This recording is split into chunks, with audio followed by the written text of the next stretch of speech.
तुमचं स्वागत. ज्या संख्येनं आपण सर्व इथे उपस्थित आहात आणि आपल्यातला उत्साह जो दिसतोय ते पाहता एक गोष्ट नक्की आहे की आजचा दिवस महाराष्ट्रासाठी ऐतिहासिक आहे. सकाळी मी कोणाला तरी सांगितलं की आजच्या दिवसाचं महत्त्व काय आहे. संयुक्त महाराष्ट्राच्या लढ्यानंतर जो संयुक्त महाराष्ट्राचा मंगल कलश महाराष्ट्रामध्ये आला तो मराठी ऐक्याचा मंगल कलश होता. आणि आज पुन्हा एकदा हा मराठी ऐक्याचा मंगल कलश घेऊन सन्माननीय उद्धव ठाकरे आणि सन्माननीय राज ठाकरे आपल्या समोर आलेले आहेत. तोच आनंदाचा क्षण आज महाराष्ट्राच्या जीवनामध्ये आलेला आहे. मी अजिबात यापुढे काही बोलणार नाही. हाच मंगल कलश मुंबईसह अनेक महानगरपालिकामध्ये विजयी भगवा ध्वज फडकवल्याशिवाय राहणार नाही. आणि या महाराष्ट्राला फक्त ठाकरेच नेतृत्व देऊ शकतात आणि महाराष्ट्र ठाकरेंच्याच मागे जाईल हे सांगणारी आजची पत्रकार परिषद आणि आजचा दिवस आहे. मी यापुढला सूत्र ही माननीय उद्धव ठाकरे व माननीय राज ठाकरे यांच्याकडे देतो.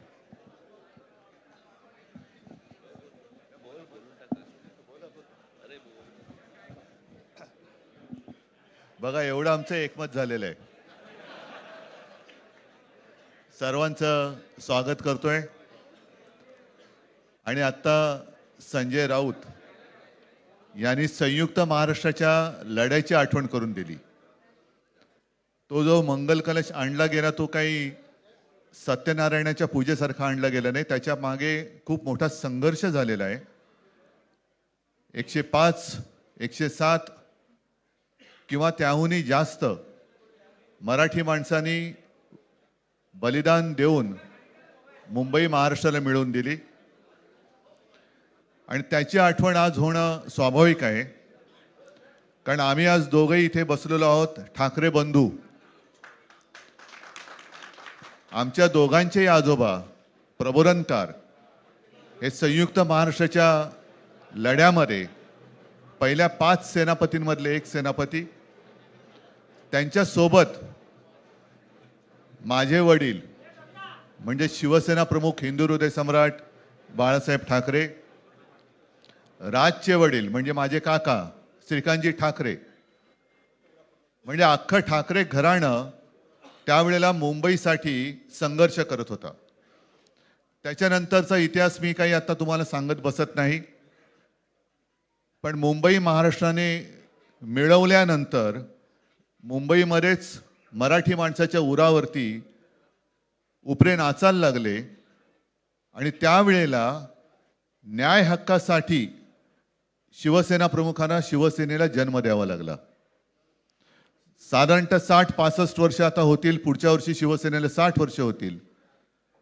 इतकी वर्ष व्यवस्थित गेली आणि आज परत आपण पाहतो आहोत की मुंबईचे लचके, मुंबईच्या चिंधड्या उडवायच्या हे मनसुबे त्यावेळेला ज्यांना मुंबई पाहिजे होती त्यांचेच प्रतिनिधी जे वरती दोघं जण, वरती म्हणजे इकडे नाही दिल्लीत बसलेले आहेत, त्यांचे मनसुबे आहेत. आणि आत्ता जर का आपण भांडत राहिलो तर मग तो जो काय संघर्ष, ते जे काय हुतात्मा स्मारक आहे त्याचा मोठा अपमान होईल.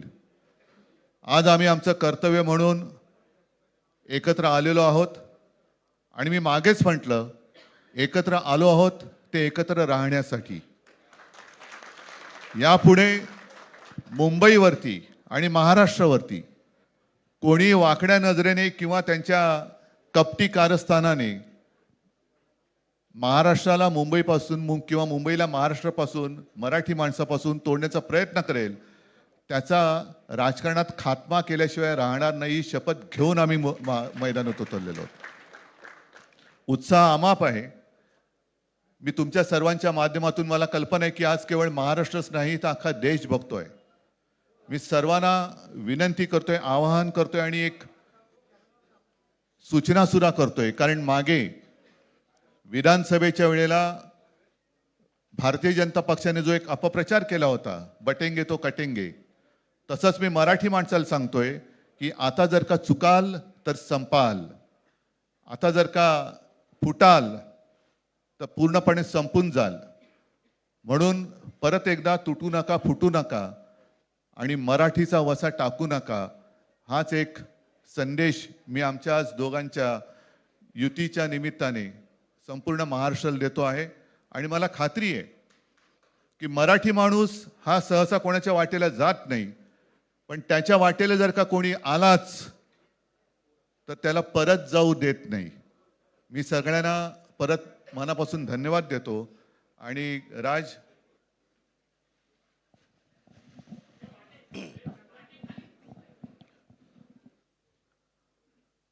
आपणा सर्वांचं मी मनपूर्वक स्वागत करतो.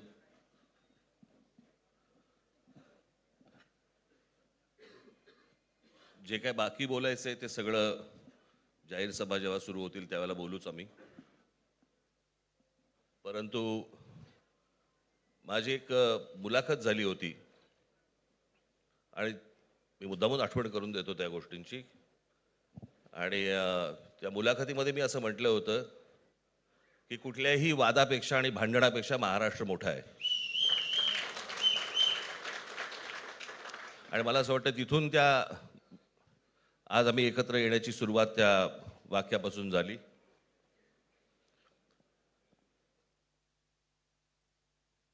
कोण किती जागा लढवणार, आकडा काय,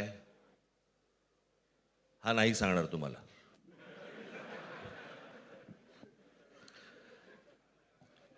महाराष्ट्रामध्ये सध्या लहान मुलं पळवण्याची खूप टोळ्या फिरतायत.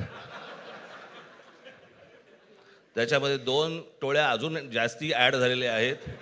ते राजकीय पक्षांमधली मुलं पळवतात आणि जे निवडणुका लढवणार आहेत त्या लढवणाऱ्या सर्व उमेदवारांना दोन्ही पक्षांकडनं उमेदवारी दिली जाईल. ती कधी भरायची, केव्हा भरायची ते आपल्याला कळवलं जाईल. आज फक्त आपल्या समोर एकच गोष्ट मी आपल्याला सांगू इच्छितो की बरेच दिवस याची प्रतीक्षा महाराष्ट्र करत होता. ती शिवसेना आणि महाराष्ट्र नवनिर्माण सेनेची युती झाली, हे आज आम्ही आपल्याला जाहीर करत आहोत.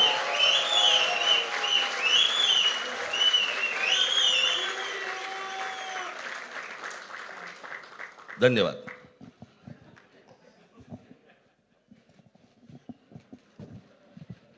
आकड्याचा खेळ संपला ते बरं झालं. नाही, आकड्यांचा खेळ आता सांगायचं नाही.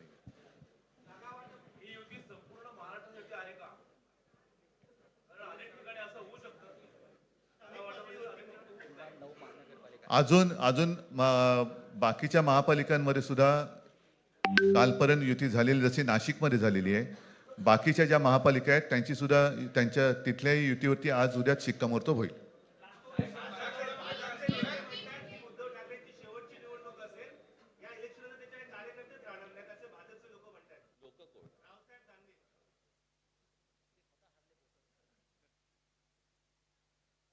त्यांच्यावरती प्रतिक्रिया देण्याच्या तरी पातळीचे राहिलेत का ते? त्याला त्यांच्या पक्षात सुद्धा कोण विचारत नाही. जाऊ दे. मला असं वाटतं की उत्तरं देवांना द्यावीत, दानवांना नाहीत.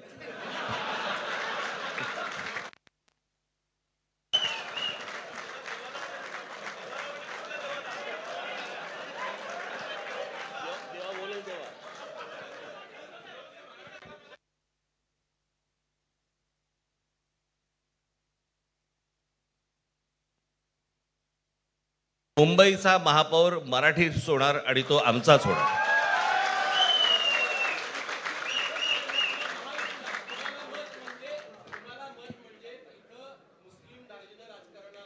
मला असं वाटतं की एक मुख्यमंत्र्यांचा व्हिडिओ पण फिरतोय ज्याच्यामध्ये ते अल्ला हाफिज असं म्हणलेत, बरोबर ना?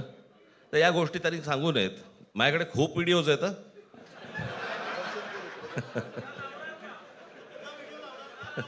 काय ते काय बोलतात त्याच्यावरती माझे व्हिडिओ तयार असतील.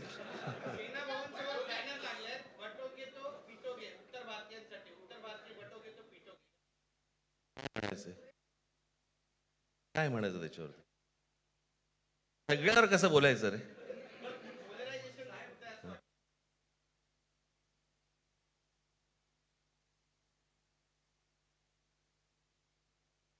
मला असं वाटतं आज मुंबईचं मी तुमच्यासमोर आम्ही जाहीर करत आहोत आणि बाकीच्या जशा अशा होतील तशा तुम्हाला कळवलं जातील.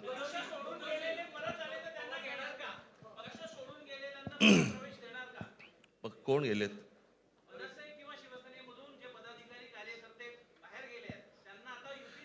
येऊ तर देत पहिलं. हे जरतर वरतीच खूप असतं सगळं.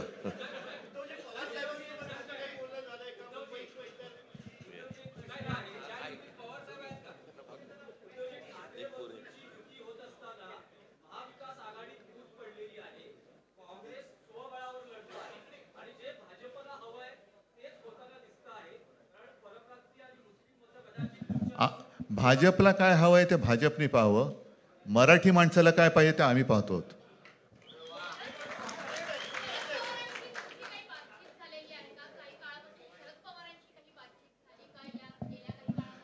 चर्चा सुरू आहे, चर्चा सुरू आहे. बघू त्यांच्यात. आम्ही आज आमची युती जाहीर केलेली आहे, शिवसेना आणि महाराष्ट्र नवनिर्माण सेना.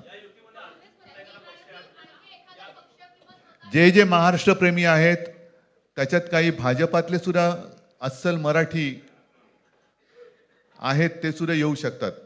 ही महाराष्ट्र रक्षणासाठी महाराष्ट्र प्रेमींची युती आहे. त्याच्यात काही जण भाजपमध्ये सुद्धा आहेत, त्याने हे जे काही चालले ते पाहवत नाहीये किंवा सहन होत नाहीये, ते सुद्धा येऊ शकतात.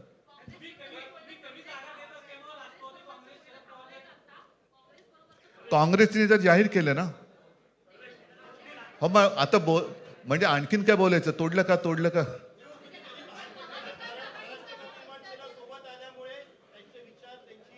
बघा, मला बाकी कोण काय म्हणते त्याच्याशी काही कर्तव्य नाही.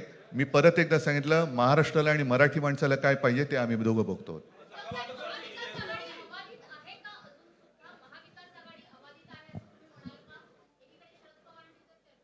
सगळे पक्ष बाहेर पडून आघाडी अबाधित आहे.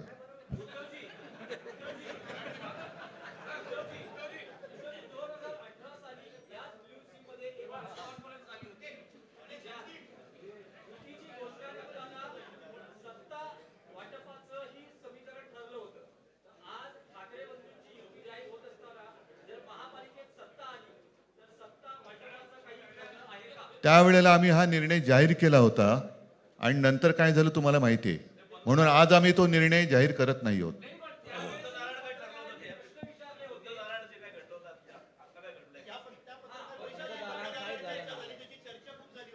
आता आमचं दोघांचंच घर आहे ना, दार बंद कशाला करायचं. ठीक आहे, चला. मला असं वाटतं बाकीच्या प्रश्न आता काही तसं काही नाहीये. निवडणुकीपूर्वी अरे झालेलं आहे ना जागा वाटप. माझी निघताना फक्त एकच छोटी विनंती आहे. ज्यांचं मुंबईवरती, महाराष्ट्रावरती, मराठी माणसावरती प्रेम आहे, अशा सर्व माझ्या पत्रकार बांधवांना, भगिनींना माझी विनंती आहे की आमच्या पाठीमागे उभे राहा. धन्यवाद.